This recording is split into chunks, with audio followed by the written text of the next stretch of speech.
You know what I really, really want, Jim? What you really, really want? 3, 2, 1.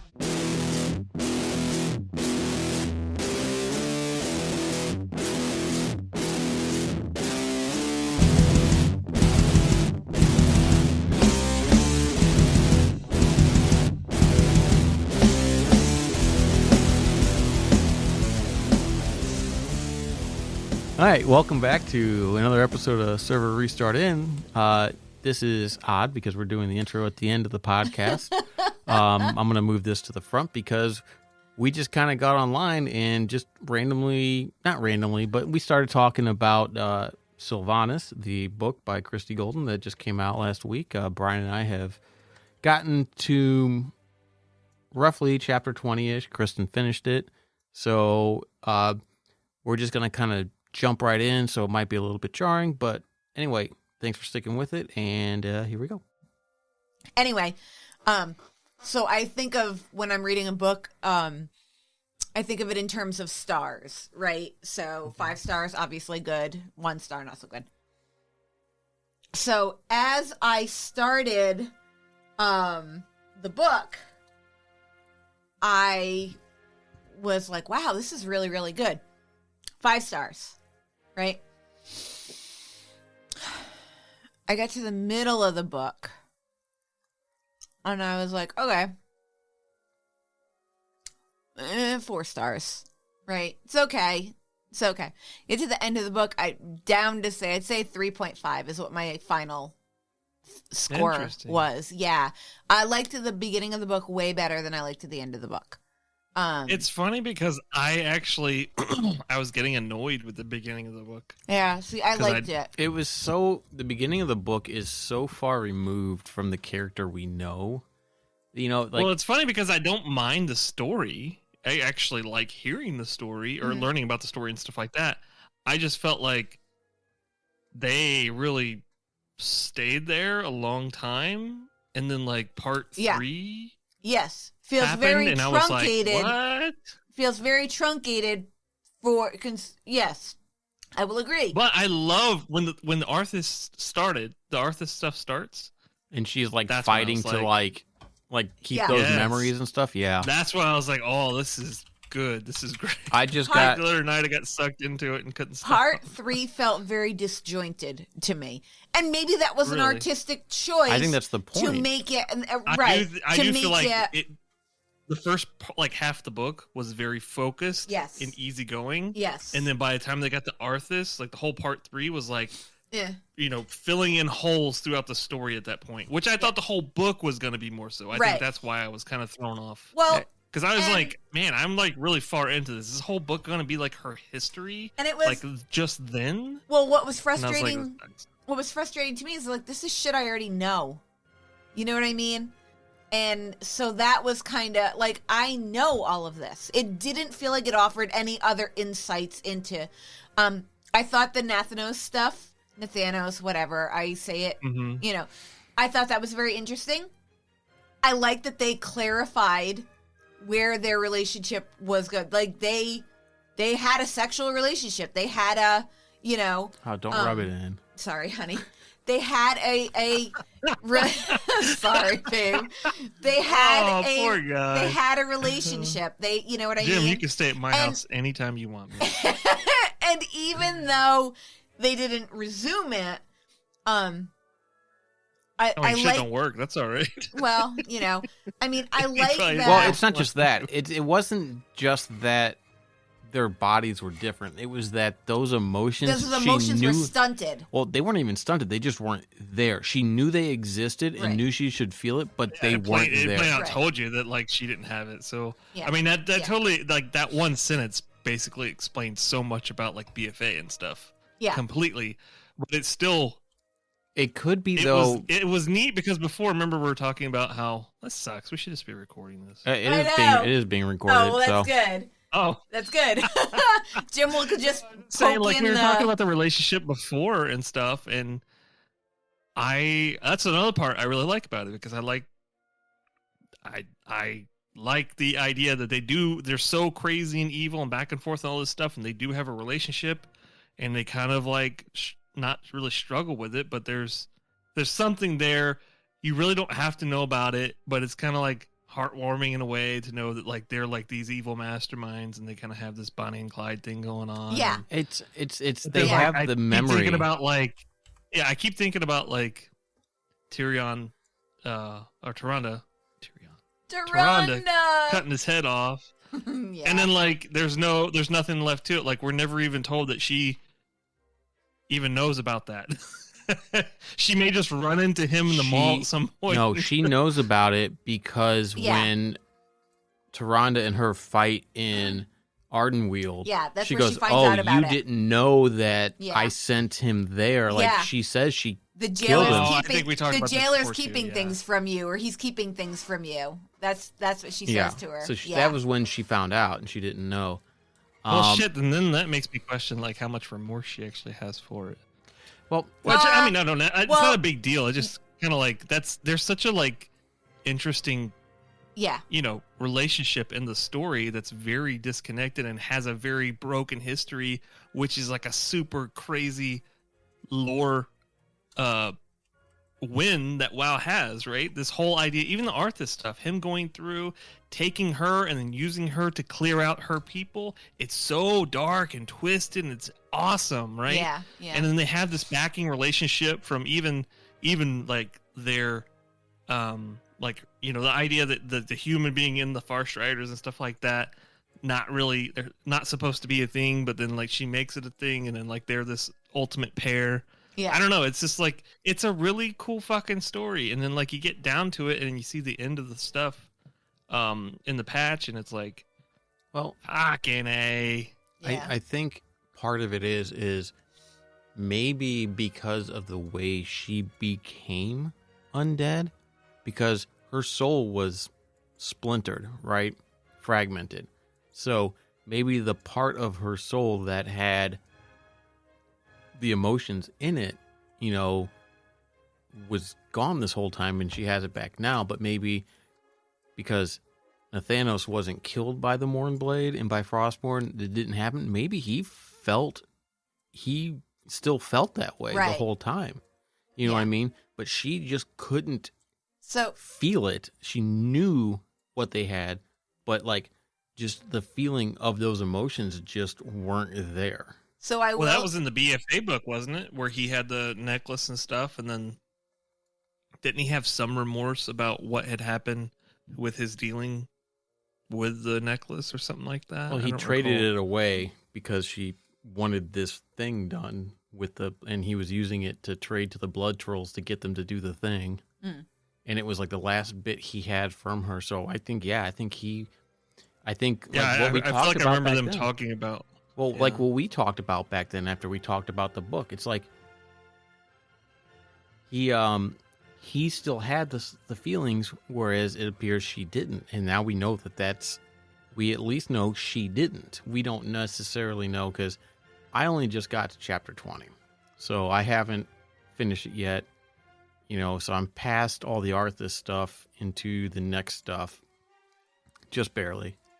But oh yeah, you're where I am at now then. So that's what I was going to say. You guys haven't finished the book, so there's more to come in kind of regards to that. So you're not, it's not like that they put a cap on it and that was, there's still more stuff happening. So it's that, there'll be kind of as much of an answer as there can be. You know what I mean? To, something That's like fair, that. the things, yeah. Yeah. I'm looking forward to finishing it. I've enjoyed it.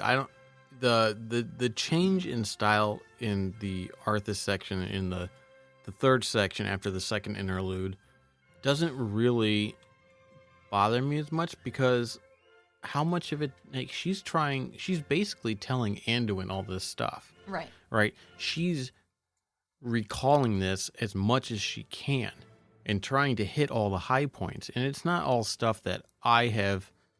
I mean, you know some of these things. And I didn't play Warcraft 3, so some of the stuff with, Balnazar. Yeah, that's funny because I was kind of curious about that too. I feel like there was some stuff in there that I recognize, but I didn't remember explicitly. Yeah, And there I is wondered the if it stuff was maybe from there.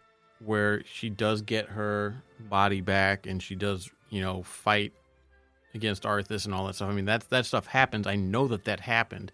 But like, and I vaguely remember the part where she, tried to kill Arthas after she got her body back and all that stuff. And it's just like, I'm sitting here this whole time going, when is he going to become the Lich King? It's like, because it's like he wasn't the Lich King yet. He was still just a Death Knight. Yeah, and they barely talked about how he had gone up there and merged and stuff. Yeah, it came back. I think Vermathras brought that news back or something like that. But it's interesting to see, like, even at the beginning though, everything has just been about her killing Arthas. Well, right? yeah. Well, and we kind of knew that. I didn't read the one where was it Nightfall? The one that deals with her trying to kill herself by throwing herself off Icecrown. Is that the name of the book? I don't know. Because there is a book that deals with that, where she is like... I thought it was just a short story. I didn't realize it was a whole book. It could be a short story. There is story out there about that that I haven't read. But I know that, her whole goal in her undead life after getting her body back has been the pursuit and finishing off Arthas. That was been her whole goal. Now, what changed after that we haven't got to yet. It's probably talked about a little bit or in the book and all that stuff, because we didn't really, I guess Nightfall or whatever it is doesn't really talk about it that much. It's just that she died and came back, and it's like, there's no end, blah, blah, blah. I got to find a way to live forever kind of thing, which kind of leads into the Cataclysm stuff, which is why she's trying to find her way to make more Forsaken and all that stuff. But it is, it's interesting to see a lot of this stuff and get more information. So like the first part where she's a kid growing up and all that stuff, I'm just kind of like, oh, this is the sappy family shit, and it's just like, I get it and all that stuff. I didn't realize that she worked with and like grew up with Lorthamar and all that stuff. Yeah, me either. That was a surprise for me. Yeah, I didn't realize they were as close as they were. Yeah. Like, I didn't know that he was a Far Strider. I didn't know that. I mean, I knew he was the faction leader, but I kind of knew that, the Blood Elf King, Aranethus or whatever his name is, I knew he died, and then I knew that, Anasterian? Yeah, that's probably it. I don't know. I read it and I didn't commit it to memory. Fuck me, right? King at the time, yes, that was him. Yeah. And then Kael'thas was just like, there's not going to be any more kings. I'm not going to take over the title of king. And then he went and did his shit in the Dark Portal, which we all kind of know because we've dealt with that. Yeah, because we've played through all that stuff. And so, I mean, we knew Lorthamar was the region of, the Blood Elves and all that stuff. But it's just like, it was just interesting to kind of see that dynamic. Like, he was kind of like I don't want to say like an uncle figure or like a older brother type figure, but he was an adult when she was still coming into her own kind of thing, before she was even in the Far Striders and all that kind of stuff. And it's just, and then just, yeah, I don't know. It's just, I didn't realize that the stuff with her brother was as intense as it was. Like, I don't even remember her having a brother. I mean, I vaguely do, either, but I don't. But yeah, there was apparently like there's been references to him. Yeah, I didn't realize that. Yeah, I mean, I feel like once they started talking about it, I vaguely remembered in the back of my mind that he had the brother, but I didn't realize that from the moment she first held him, she's like, I have to protect this kind of thing, and it's just like, and then, when she's bansheeing Silvermoon and killing everybody, she realizes that even if I thought I was protecting him like by doing that, but even if I had trained him, or even if he hadn't been trained or This been would've training, still happened. he would still be dead. So I Yeah. would have failed him regardless. So she just has this whole history of just everything that she touches like falling apart almost. You know what I mean? It's just like she tried to, stand up for him at the party and nearly got, fucked that up because she poisoned that dude with the thing that made his lip or his tongue swell up. And Woundwood. Yeah, which is a weird name. Or Woundwood or whatever you want to call it, which is the stuff she used to make the poison to kill or to try and kill Arthas with, but it's just like she tried that, she did a few other things too, I think, that kind of backfired, it's just, she could never win, and then things seemed to be going good. And then her parents got killed, by the first horde and all that stuff. And then the king tried to bury it because he was an isolationist. And he's just like, yeah, no, we don't want any part of that. We just won't tell the people and we'll just live our happy lives where nothing can happen. And then, It's really neat because they did a really good job of making sure that it still fits within the zone and the way it's built in World of Warcraft. Yeah. And even though I know like the world really doesn't represent the story size of what it actually is, I like to think it does sometimes because it makes me feel better about playing the game. I went back to the areas. Yeah, like, before raid, like, she's sitting there running around fucking. He's like, "Are you in the Blood Elf area?" I was like, "Yes." It's like, I'm going to look at everybody. I'm going to look at in the book. Yep, I'm going to look at things. Yeah, it's funny because I used to play on the second server that I played on was Farstriders. Oh, that's funny.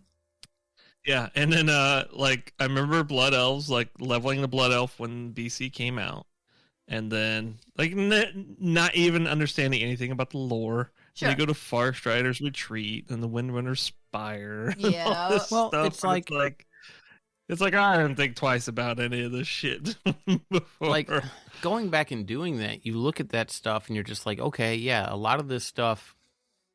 Reading about it, it makes sense, right? You're like, okay, I remember these places, and it's like, and then, when they're going to do like the treaty where they join the horde and all that stuff, she talks about the undead that she sent that are set up at Tranquillion and all that stuff, and it's just like, yeah, okay, there is a lot of undead, Forsaken around there and out there and all that stuff, that set up, and she sent them there before they even joined the horde, I think, to help with the Amani. And what else was there?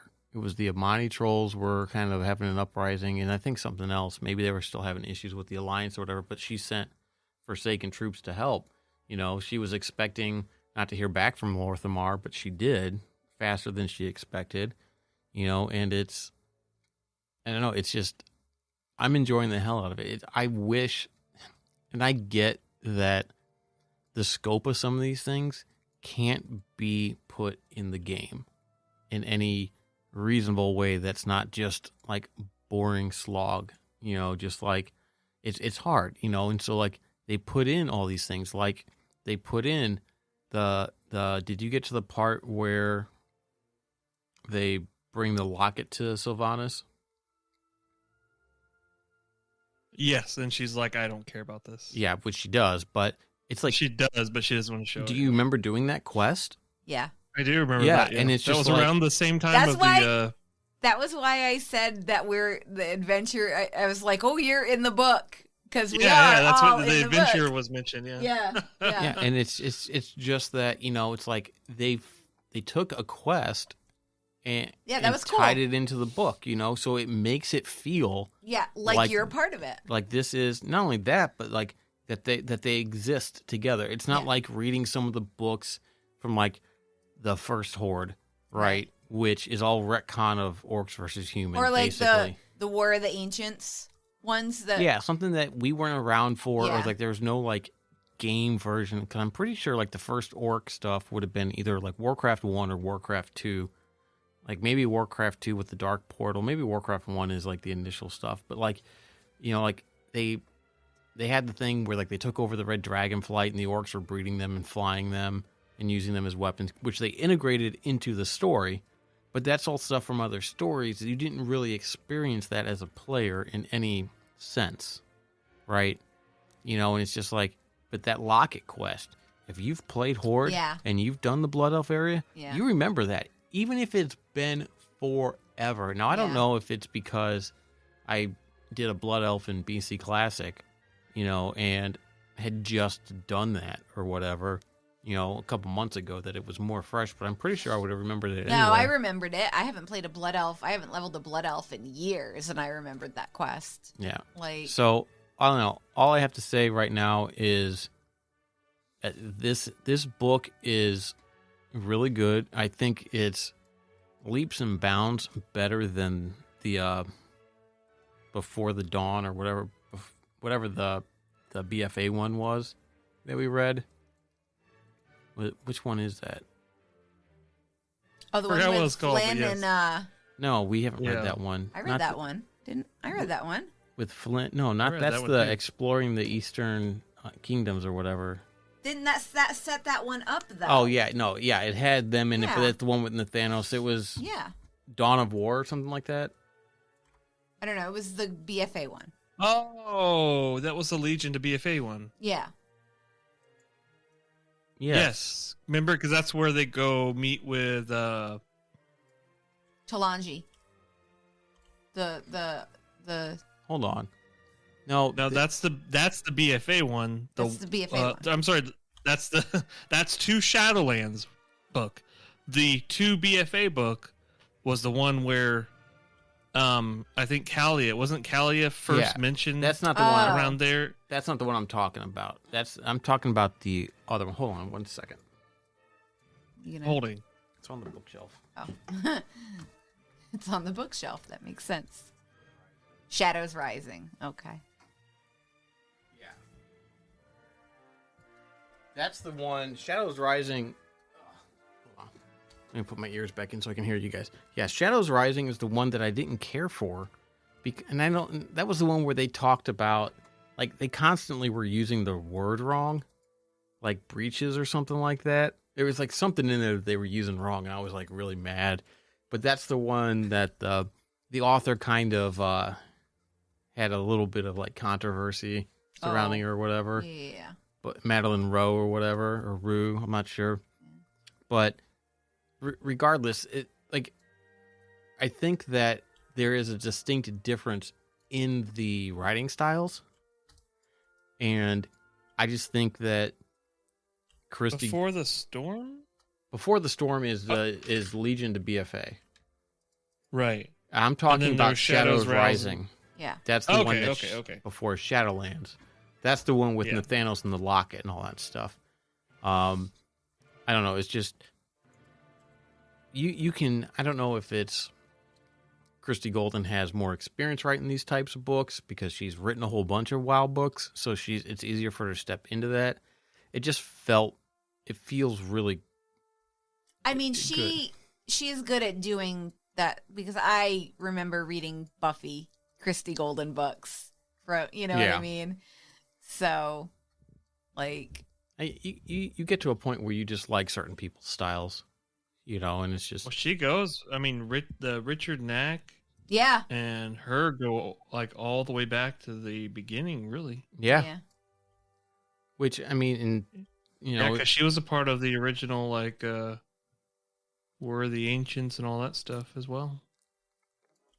Yeah. So... That's kind of a brief overview on bringing the story into the fucking game and stop making us read it at the last patch of the fucking expansion. That's what I say. Ship it with the patch. They could do better. Oh gosh, come on. Why not have a time walking or a scenario? What is it? Caverns of Time. Right, that makes us go back and experience that with her, like the they do. It's called Warcraft. The invasion of Arthas into Silvermoon and everything. Did that learning not about happen? the scar. Did that happen in Warcraft 3? Yeah, but a lot of stuff happened in Warcraft 3 that we've redone anyway. So why not have it in WoW? They should bring back scenarios. Yeah, they should have. They really should. They should, like, scenarios were fun. I don't know why they got rid of them, honestly.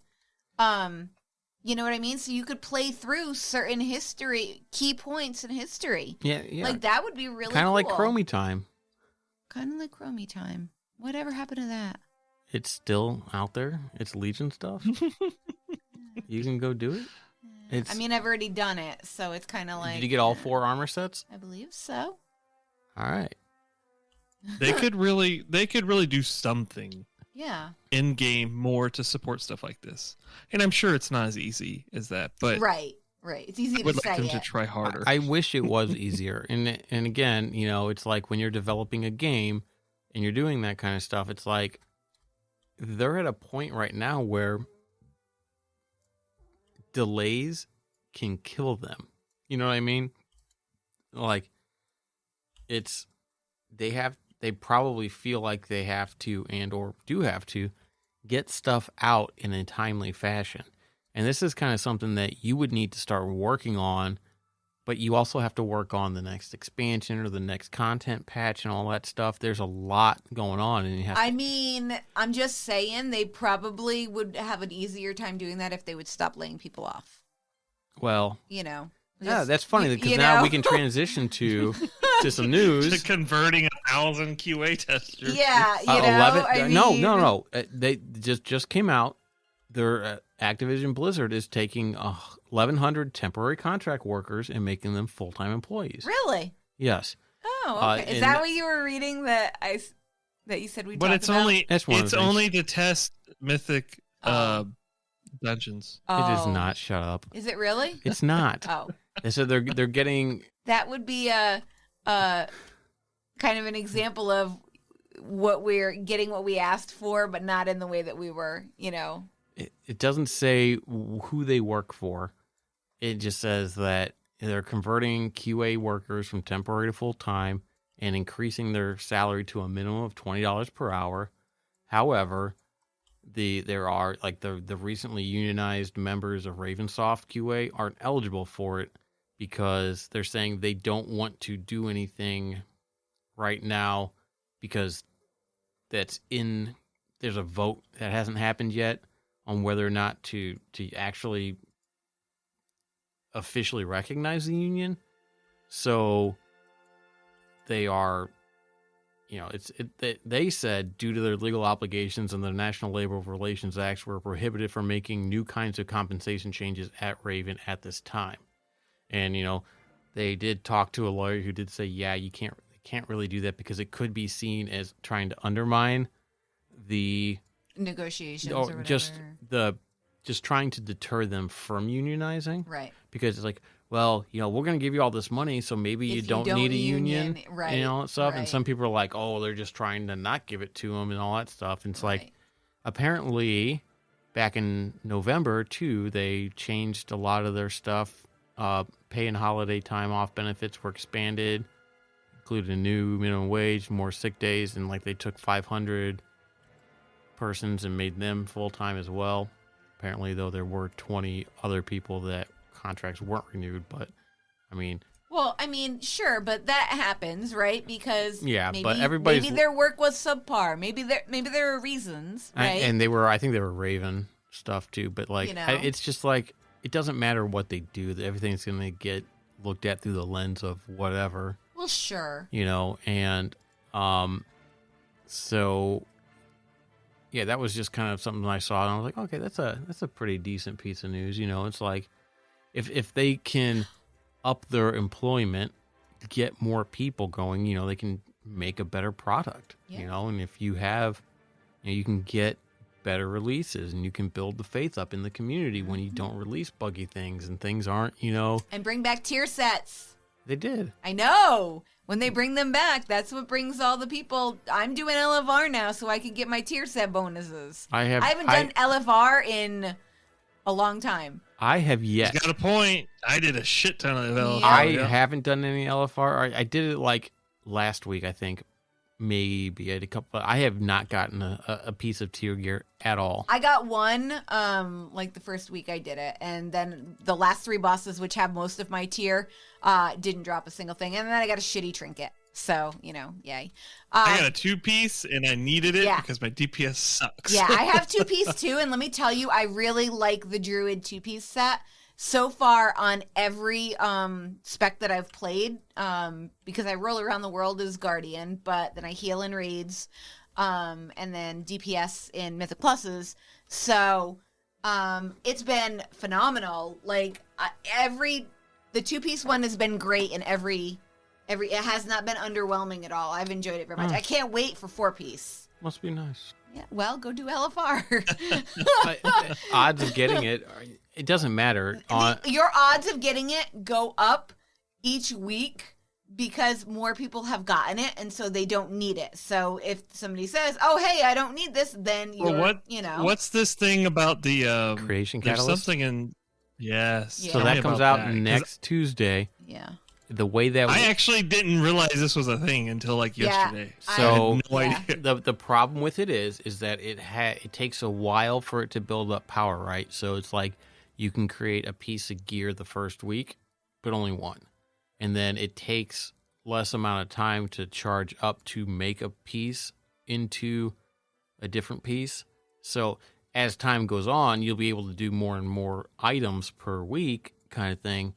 But you can take a piece of gear that is a tier slot, drop it in there, and it will turn it into an equivalent level tier piece. Here's a question. If you get an item that's like a weird, right? So you know how normal, LFR, normal, heroic, mythic all have levels, right? Item levels associated with them. So say you either have Valor put into your gears, you use mythic gear, and you get some weird thing, like you don't get the 252, you have a 255 piece.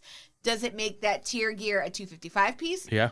Or does it make it a 252 piece? No, it makes it the item and level does it adjust No. the stats? The stats are set based on the item level, so are like the secondaries and stuff. So like that's what I mean. Like does it no, it's I the think bonus stuff. I like, think does that change? I think you might get like the set pieces have specific secondaries on them. Yeah, no, I'm talking about the effects, right? I'm talking about the effects, right? So, I'm sure it's based on the item level of the item that goes into the calculation behind the math on the item itself that increase whatever like the bonus gives you. It'll probably adjust it a little bit. I don't know. I don't know if there's a difference between if you get mythic tier versus normal tier. I'm looking that up right now. I don't know if the bonuses you get change or change. And if they do change, it's probably, again, just a calculation based on the average of the item level. Like, because if you have a LFR piece versus a normal piece, it probably averages out maybe. So in this case, are you saying like when it comes out next week, we'll be able to craft one tier piece? Yeah. You'll be able to change one piece of gear into another piece of gear just once because it has an internal power thing that it takes to build up. And as time goes on, it takes less time to power up to the thing or to the level to make a piece of gear, to convert a piece of gear. So if you have... So you can even do weapons as well, or is it just armor? No, I think it's every piece of gear. Now, you're guaranteed to get tier gear for the tier slots. Gotcha. But I don't know, like if you put a weapon in, if you'll get an equivalent weapon back. I don't know what it'll change to. But this is a good thing for people that are kind of coming in for alts and stuff like that, because you can farm the Sandworn relics and buy 246 gear, and do that. Convert that to tier gear. That's a decent level thing. So I don't know. We'll have to see what it is when it comes out. Oh, that's interesting. Can you do so can you craft a 262 without wearing it, and then throw it in there and get the alternative tier piece. You're talking about like a craft a legendary that's high and you can do it? No. The BOE craftable 262. Wait, there's a craftable 262 piece? Yes. Are you serious? Yeah, are you serious? I'm totally serious. It's a thing you get from the vendor inside of Zereth Mortis. Inside Zereth. More where we're at right now. Yeah. I thought I was thinking the raid. It's a 262 like upgrade thing for your shadow. Well, for us, it's shadow steel stuff if you're a blacksmith. Right. That's only applicable to the legendary pieces. Those don't apply to normal armor. Are you fucking kidding me? Wait, what? No. You can make one 262 like item. You could do like a 230 piece.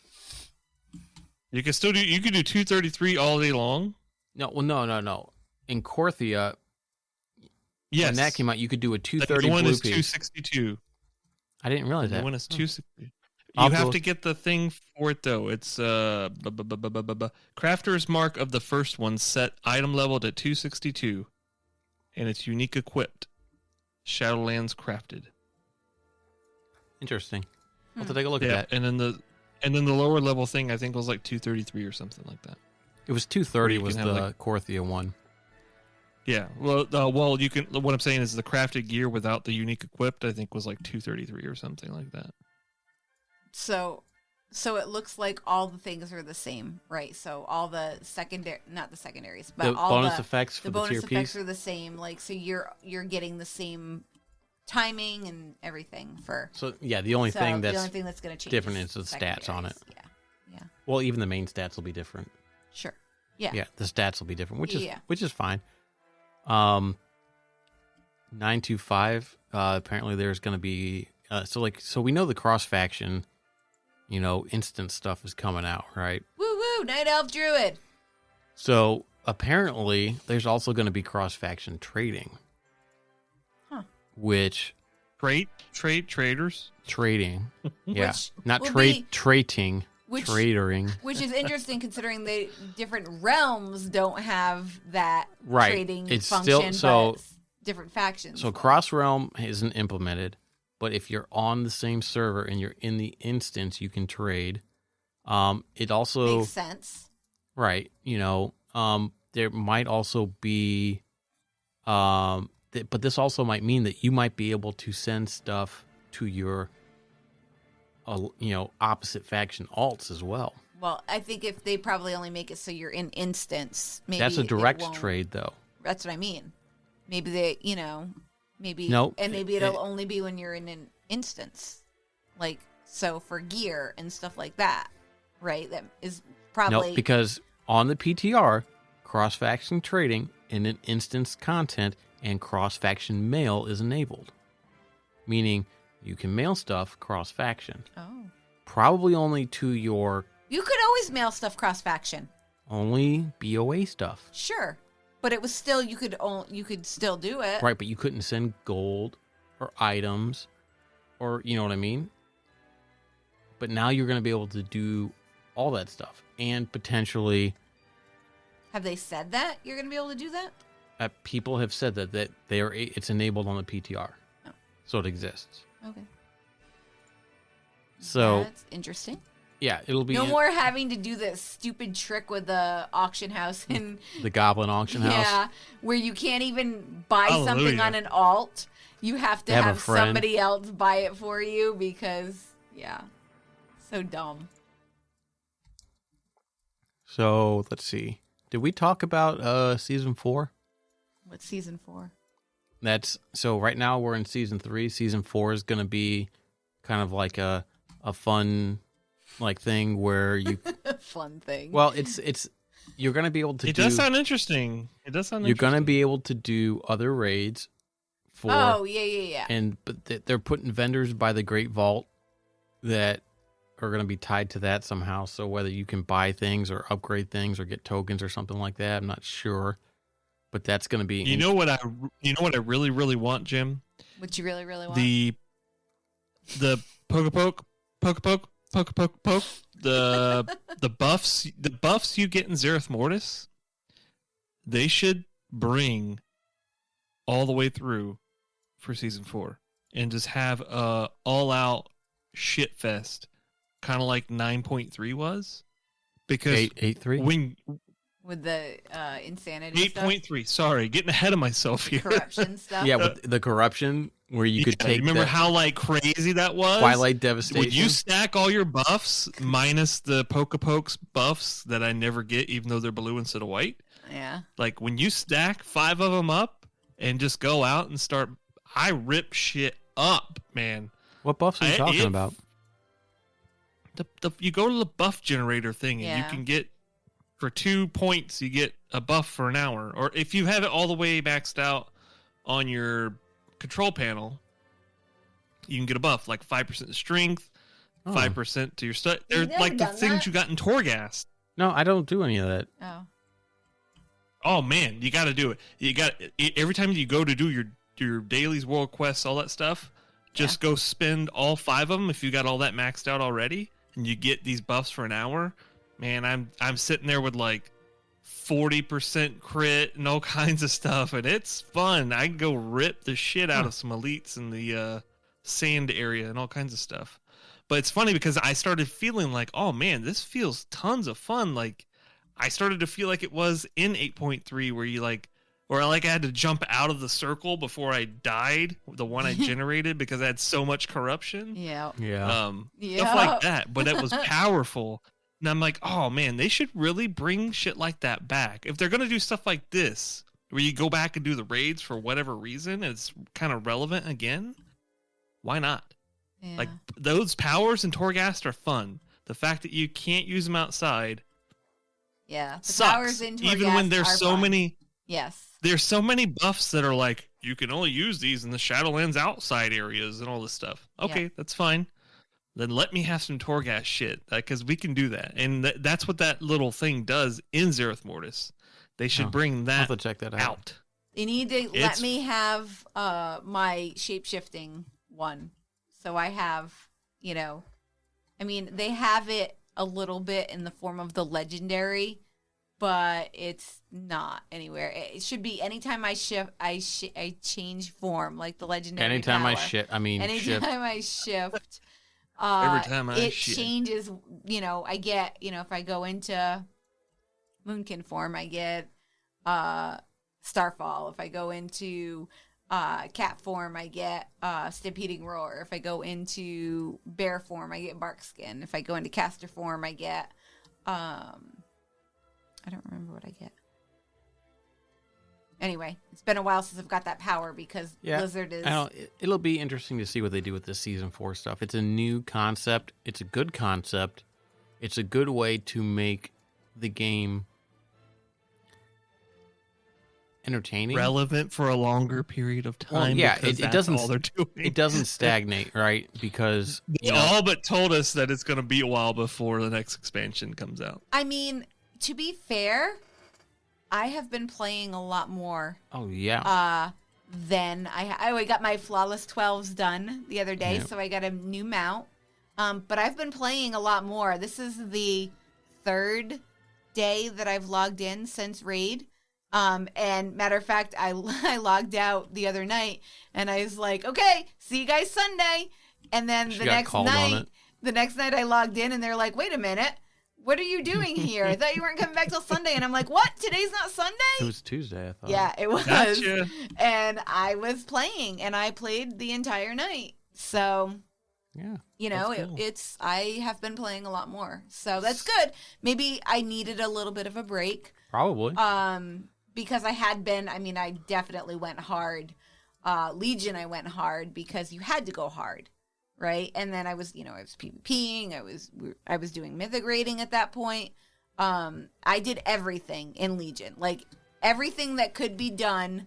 I did it. I went and did raids with another group as well at the beginning, because I wanted to, get all of the skins. I wanted to collect them all.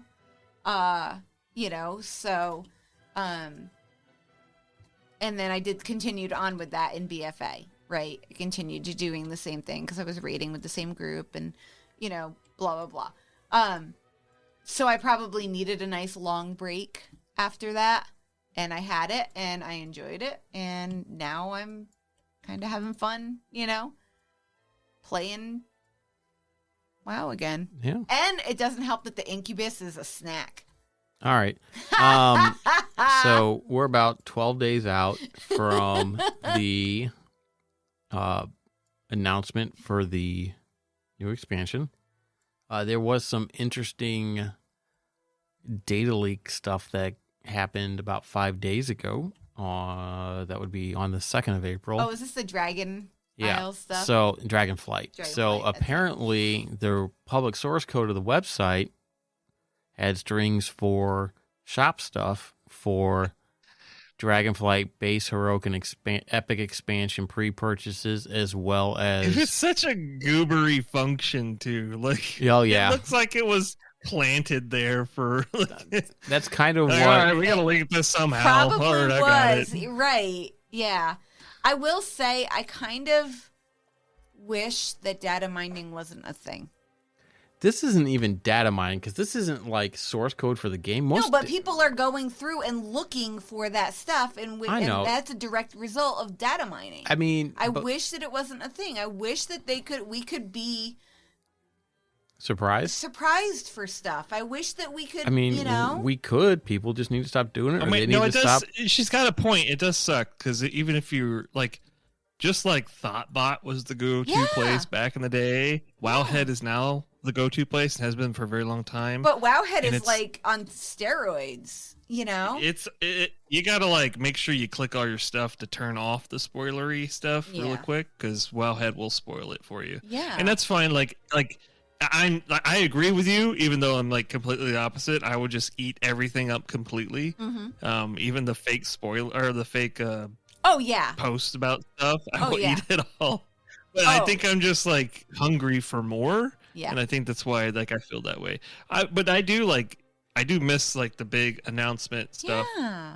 BlizzCon, all that, and I really wish that would happen again. But... And I mean Blizzard, to be fair, they could stop it. They could encrypt their stuff, right? They could. Well, the website stuff you can't, but like they could not put stupid shit in there that is like apparently meant to be like test code and not. You know, it's like who pushed that shit to prod? You know what I mean? I looked at it and I'm like, it's not. The marketing it's probably not team fake, did. but yeah, they did something the like. Marketing, can you guys just do this because nobody just pushes code like that. And one and two, like no, you say nobody pushes code like that. No. We know. Listen, here, so the thing about JavaScript, though, if it was a full JavaScript thing, it would have been minified. And minified means it's going to be like one-lined to the point that it can't be no more, right? So unless somebody unminified it, which means that it would put it into the pretty format, is what they call it, so you can actually read it, then this, you can ship it just like this, and that's not a standard in any modern framework that you would use. So anytime you say, I want to build production code, it would minify it for you completely up. Like most of the time, if you're using a modern framework, it will do that. Well, if you look at here, let me link this and you can take a look at it because the screenshot does show a, not a stack trace, but like a web base. And it does show, so it probably has been, if you go to like that first screenshot and open it, it does show all like the WebAssembly stuff or whatever that it does look like somebody downloaded it or got it and looking at it through, because if you open up like the console and all that stuff, you can look at or like the components or whatever, like if you're depending on how they build it in your web browser, you can look at this shit. Are you saying there's a link to it? I linked the article and then the first image, click on it where it's got the Shadowlands Season 3 on the right hand side. It lists, like it says, assets.worldofwarcraft.com, bam-cell. Yeah. So it's like, that's something you can probably do if you hit F12 on a website and just browse through the file, even though... Yeah, that's all that is. But even in this case, though, when like, if it's JavaScript and you minify a file, all it does is like, I think sometimes it will replace common variables with simplified ones that don't necessarily make sense, but it still works, like just a find and replace type thing. And then it will also remove comments to reduce file size, and it will inline everything to reduce file size further and make it harder to easily, pull out what's happening there. So that's typically what happens, and that's super fairly standard. Even though, like, I know Blizzard has their own ways they do stuff. Typically, they don't necessarily follow super modern standards, but even in this case, this is so much like that. As soon as I saw it, it makes me think like, yeah, maybe this was like staged. Yeah. Because I don't know. But again, you're right. I mean, things could have just slipped, but most of the time, like something like that, especially it's like the first 20 lines of code. No. Yeah. Is it in the first 20 lines? I just assume that it's marketing because everything is marketing. And that's good. That's not a bad thing. Yeah. I mean, if they want to jar some interest and do it in a wicked way, yeah, why not? Like, right. Have fun with it. But you know what? If you're going to do something like that, do it in a wicked way, though. Do something really cool. Make a web page. Put it in the game. Put it in the game. Make a little breadcrumb thing that the data miners are going to find. Do you guys remember the website, was it notprawn.com? I remember. So this was a website that was a puzzle website, and you had to go into the source code to try and find clues how to get to the next web page, and some of it was, oh my God, no, this is insane. Like, some of it included going in, finding a source audio file, downloading it, and reversing it.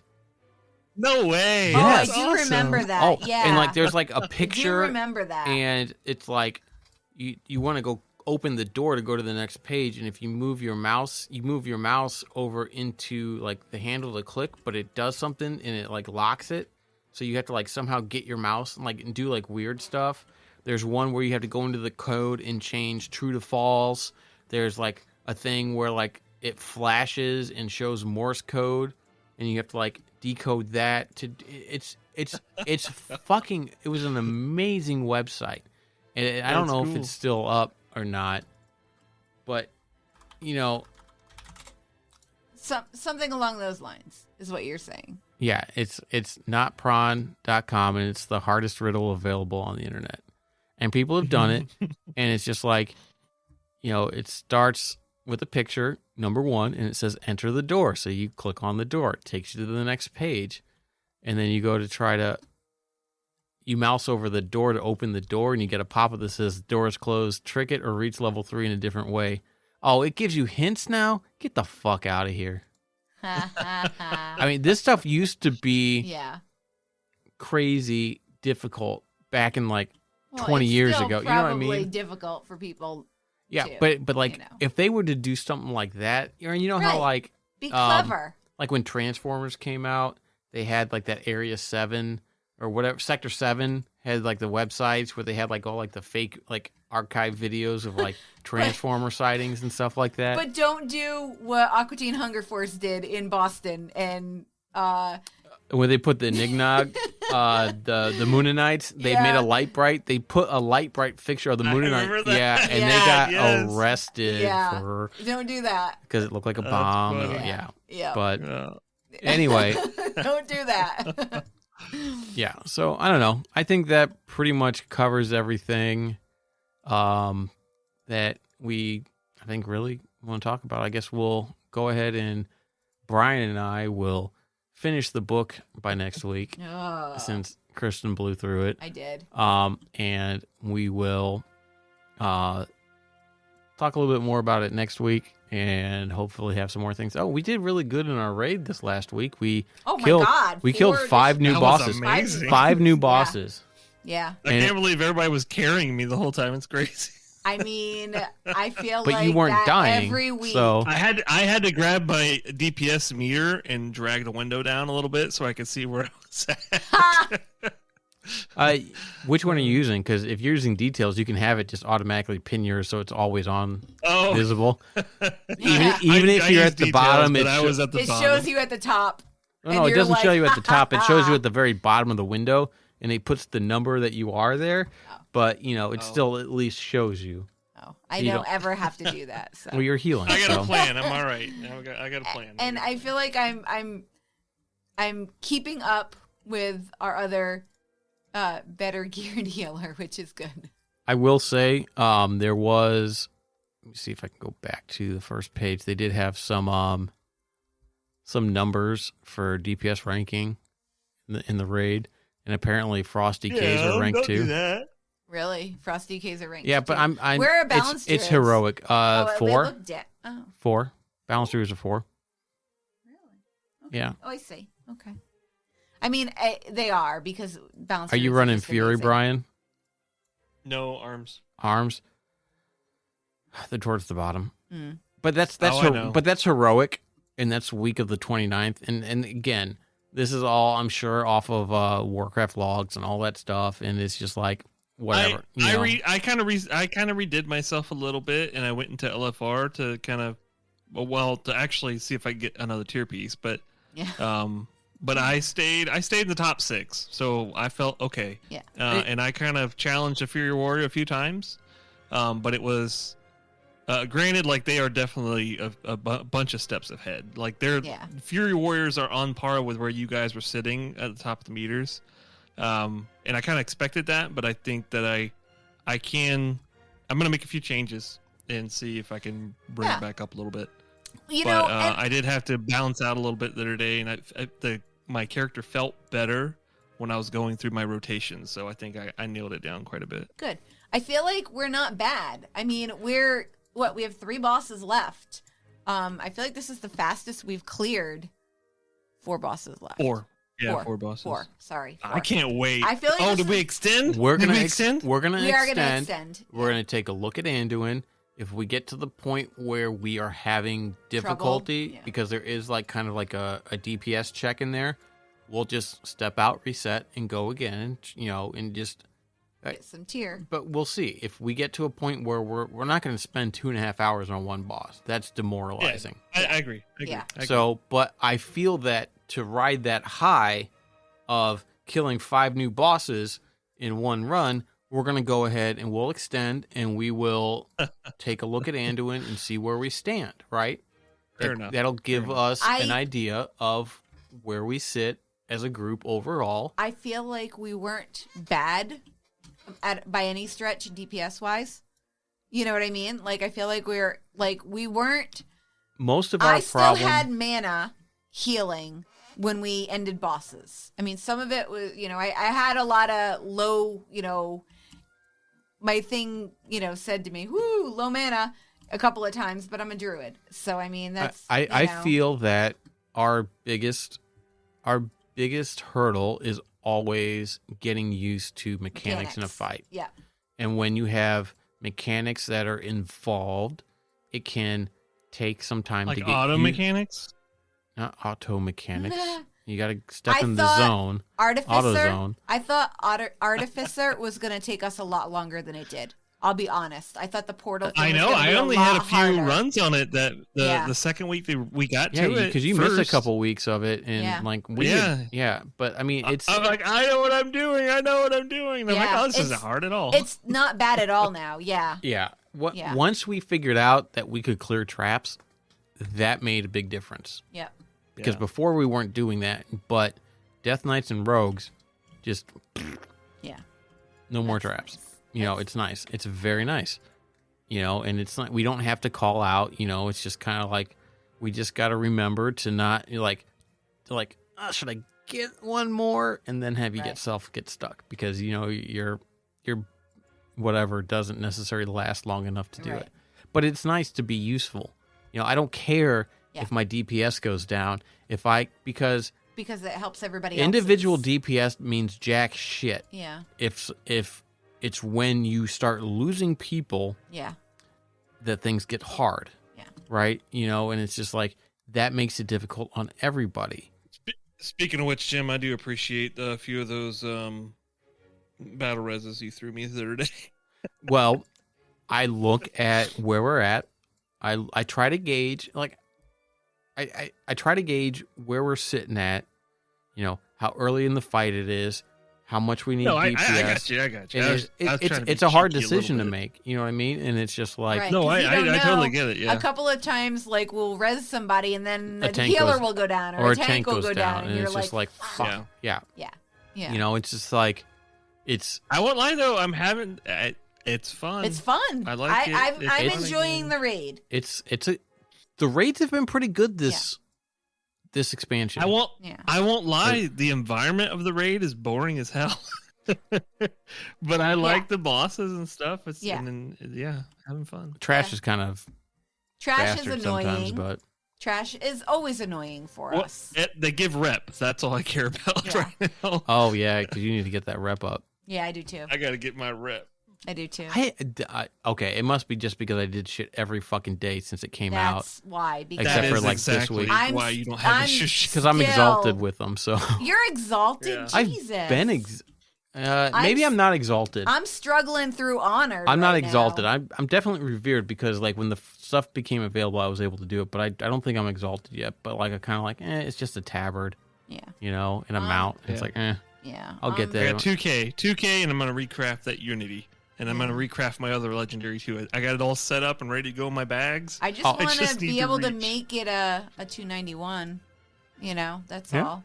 I got both. I bought both of them. I I'm bought like, I'm doing it. Oh, I got my frost stuff set up because like they're like, oh, when you have like a 2-piece and you're running this, you should use this one, and then when you get your 4-piece, you could do this one. I'm like, okay, well, I got it all set up, so yeah, we'll see how it goes. I mean, all right, well, I think that's a good point to go ahead and wrap things up. Thanks everybody for listening to our ramblings about a book that hopefully it. Can't recommend it enough. It's actually really good. Whether you like Sylvanas or you don't like Sylvanas, it's still a good book. It is even learning more about the Kaldori. Yeah. What were they called? They were the Kaldori. Yeah, they're the High Elves. The Kaldori. High Elves. Yes, High Elves. Yeah. Even learning more about that, as opposed to just reading the short stories that kind of came out a little bit around it, has been great. I like I said, I actually enjoyed the story. I just didn't enjoy how long they stuck it there, because when I was starting to read it, I was expecting like end-to-end fulfillment of why the fuck we are where we at with Sylvanas and the jailer. So I think it'll get there. It'll get there. You'll get there. Absolutely. But anyway, we're not getting back into this. We're not going to just spend another hour talking about this shit. You didn't do the intro? We're going to do the intro at the end because we just started talking and recording, and I didn't want to break the flow. So, I know. Hey, everybody, this is your intro. No. Anyway, thanks, everybody, for listening. You can check us out at facebook.com/server restart in. Shoot us a tweet at server_restart. Let us know if you've read the book, what you think about the book, whether changed your opinion about Sylvanas, about what she did, about why she did it, about whether if you play Horde and you had to deal with Nathanos, all of BFA and all that stuff, whether this kind of changed how you feel about him, that kind of stuff. And we'll catch you guys next week. Oh wait, I will say it didn't change my opinion about Sylvanas, because I don't think it answered a lot of questions. Well, you should have said it at the beginning. I know, anyway, I should have. Thanks everybody for listening. Catch you guys next week. Bye. Bye. Bye.